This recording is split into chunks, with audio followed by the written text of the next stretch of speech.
Ladies and gentlemen, welcome back to the channel, and welcome back to Call of Duty Vanguard. I hope you guys all had a very safe and Merry Christmas. I did. It was fantastic. Christmas was incredible. Got to spend so much time with family and friends, and really, it was just amazing all around. It was one of the best Christmases I think I've ever had, and hopefully the same is true of all of you out there.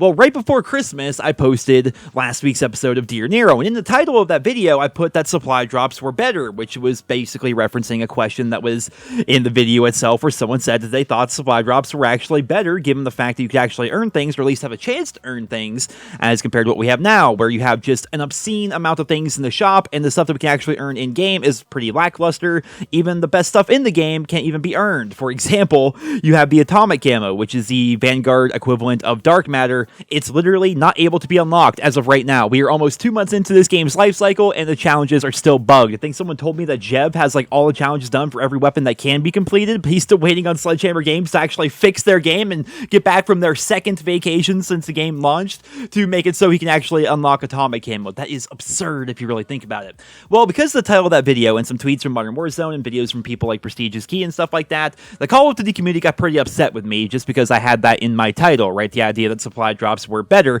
even though they didn't actually watch the video or listen to the argument. They just read the title and then decided to make videos and tweets about it, which I guess is kind of like the very nature of the Call of Duty community at times. Like, we're kind of like in this world where we read the headline of an article and we go, "Brah, let's react to that," without actually reading about it or anything like that, which is, you know, just, it's the way things go, I suppose. But I figured I should give some context as to why I said supply drops were better, basically reiterate what I said in the video that people didn't listen to, and also talk about why supply drops would actually be a good feature for Call of Duty Vanguard, or maybe some other solutions. I do have some other solutions that we can possibly explore here in this video. So let's go ahead and talk about it. Why do I think supply drops were better? I think inherently supply drops are terrible. I think that what we had in the Call of Duty franchise was very bad over the course of many years, especially in the case of Advanced Warfare and Black Ops 3. Things got a bit better, but not perfect, with Modern Warfare Remastered and Call of Duty World War II, because at the very least, you could work towards unlocking virtually every single thing in the game. The more time you put into the game, the more things you would unlock, and eventually you would unlock absolutely everything.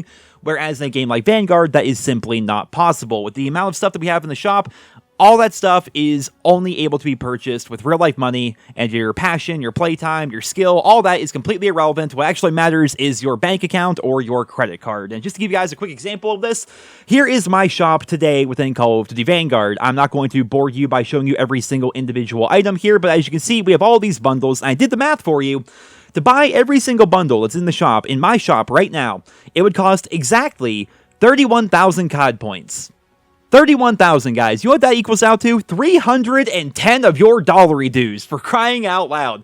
And at minimum, if you were to buy like the best possible bundles for COD points, if you got like the $150 bundle and then the $75 bundle and then the $5 bundle, you could get all 31,000 COD points for $230. So you're saving yourself about 80 bucks there, but still, we're talking about $230 to buy everything that's in the shop right here. And keep in mind that other bundles aren't even appearing right here. What you have to do is go to your Armory tab, and then from there you can see every single weapon variant in the game, and then from there you'll have access to bundles that may not actually be appearing in your shop. So we're talking like $230 to $310. I'd estimate no less than $500 worth of bundles are currently in Call of Duty Vanguard, the game that has not been out for 2 months, and the game that is literally impossible to earn dark matter in, or atomic, whatever you want to call it, right? So that's just to kind of lay the groundwork here for how shitty this situation really is. Like, to purchase everything in my store, you could buy the actual game itself 4 to 8 times depending on the price you got for your game. That's actually obscene, right?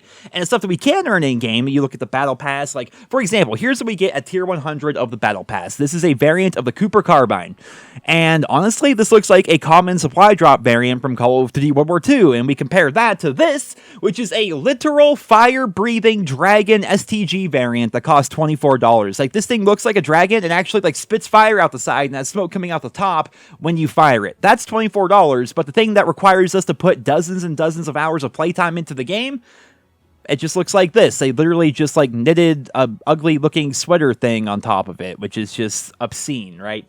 Now, don't get me wrong here. Don't get me wrong. It's nice that we can buy cosmetics. That's what a lot of people wanted, right? Supply drop randomness sucked. Nobody liked it. I mean, look at my channel here. This might take some editing, but look how many videos I made about supply drops. I am not a fan of supply drops or the supply drop systems that we've had in the Call of Duty franchise. But mind you, the people that are making these videos and tweets and things like that defending the current system are YouTubers and they are live streamers. It's their literal job to play the game and make videos and live stream and things like that. Like these bundles are a literal tax write-off for them at the end of the year. Buying these bundles is a business expense for them so they can justify it. Like they make more money off of their videos and their live streams using the stuff that they bought versus the actual money that they spent to buy it, right? They make more than their money back from those videos and from those live streams. So for those guys, they can justify it. It just makes sense. I don't personally buy things from the shop because I don't believe in spending money on cosmetics on a game that is as busted as this. I mean, if I look at a game like Fortnite, I will blow money on cosmetics all day and night. In the Call of Duty franchise, I will not. I will buy the Battle Pass, but that's just because every time I complete the Battle Pass, I earn enough COD points back from it, and then I can buy the next one with COD points that I earn for playing. So basically, $10 one-time purchase, you have unlimited Battle Passes until the end of time for the COD franchise, and that's what gives us free multiplayer maps. That's what pays for the free updates and things like that, or so they say. So the Battle Pass is the only thing I buy. I will not purchase any of the actual stuff in the shop, right? And I think the same is true for your average player. Your average player does not have the same benefits and values as YouTubers and live streamers. This is not a tax write-off for them. They're not making money from these bundles that they're purchasing. They literally just have the game that they purchased. They have to play the game to unlock things naturally, which once again, by the way, Atomic Camo still cannot be earned 2 months into the game's life cycle while the devs are on their second vacation since launch, and all the super cool stuff in the shop cannot be obtained whatsoever without spending literally half the price of the full game to unlock a few variants and a few weapon charms. It makes no sense. This system, while it is nice, you can just directly purchase things that you want to get, you shouldn't have to be purchasing this stuff. You should be able to earn this stuff in one way or the other, which was the focus of that portion of that episode of Dear Nero. The two examples I gave are, one, leave everything exactly the same way as it is right now. Like, I'm talking keep the Battle Pass the same, keep the shop bundles the same, keep everything in Vanguard exactly as it is right now, but add supply drops. Simply just add supply drops that cannot be purchased with money, but rather can be purchased you get one maybe every time you level up, or maybe every tier past 100 on the Battle Pass or something. Basically, add supply drops to the game that don't have their own content in them, but rather just have bits of content from the shop itself. And if you get bits of content from that supply drop, it'll make the shop bundles even cheaper, like Heroes of the Storm does, for example. So, let's say hypothetically you get like the calling cards and the weapon charm out of your supply drops for the STG-44 Fire Dragon variant thing that we're talking about. Well, if you did that, then that would make the price of the bundle go down because you already unlocked those items by playing the game and getting them from your supply drops. I'm not talking about adding in more stickers. I'm not talking about adding in more calling cards or more filler or pistol grips or anything like that. What I said in the video and what I mean here is simply add a system that we can slowly use to unlock things from the shop by playing the game. That's what I want to see. Or, even better, make it so after tier 100 of the Battle Pass, and make sure these are free tiers, not tiers that you have to just, spend money to unlock.